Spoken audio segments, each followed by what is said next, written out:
So, ano po ba ang balita po ngayong araw na ito for today's video? Balita naman dyan guys, ano po ba yung tungkol sa solar eclipse? Solar eclipse na hindi naman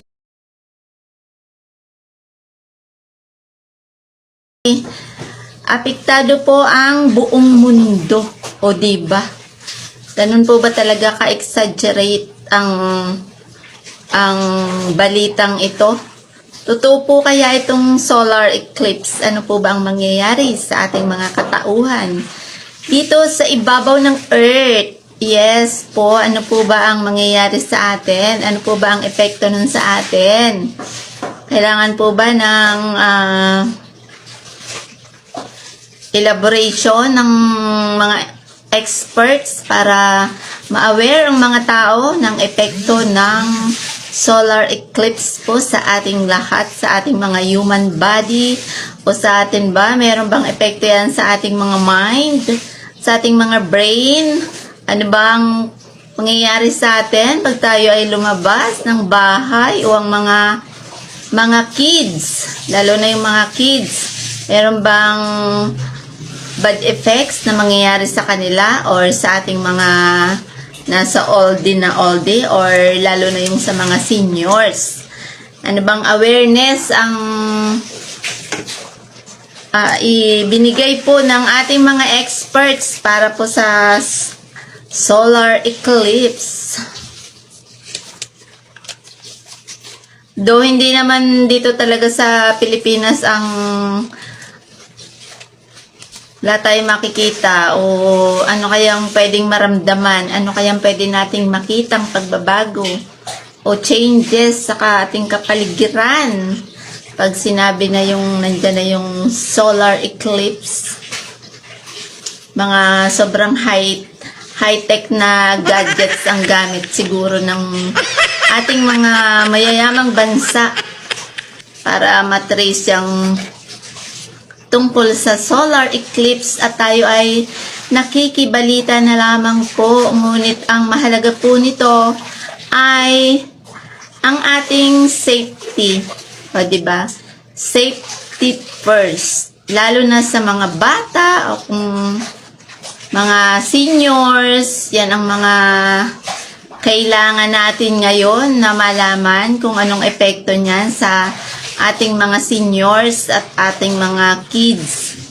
Yung mga kids po na mga nasa labas ng bahay, na mga gumagala-gala, o yung mga tao na lumalabas ng bahay na sobrang init pa rin talaga ng panahon guys. Sa sobrang init, ano na po ba ang mga naluto po natin dyan?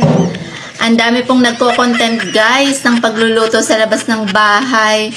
May mga dalang kawali sa sobrang init. Sa taas ng degree ng sikat ng araw ay ang dami pong nakakapagluto ng pagkain, nakakapagprito ng hotdog, nakakapagprito ng isda sa labas ng bahay. Meron silang mga daladalang kawali ba? At saka yung itlog, at saka yung isda, at saka yung hotdog, at saka yung chorizo. Base dun sa aking napanood, nito lang ay tunay naman talagang lutong-luto at talagang makakatipid ka sa gasol guys. Anyways, coconut nut, ano po ba ang tungkol nga sa safety ng solar eclipse?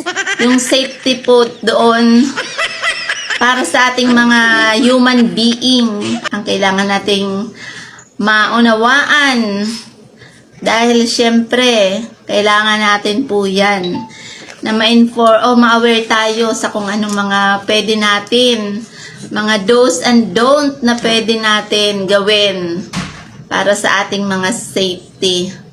O kayo dyan, balita naman dyan guys, share nyo naman ang ating nalalaman pagdating po sa solar eclipse. At ang iba dyan, magluto na sa labas ng bahay, lalo na kung wala po tayong gasol.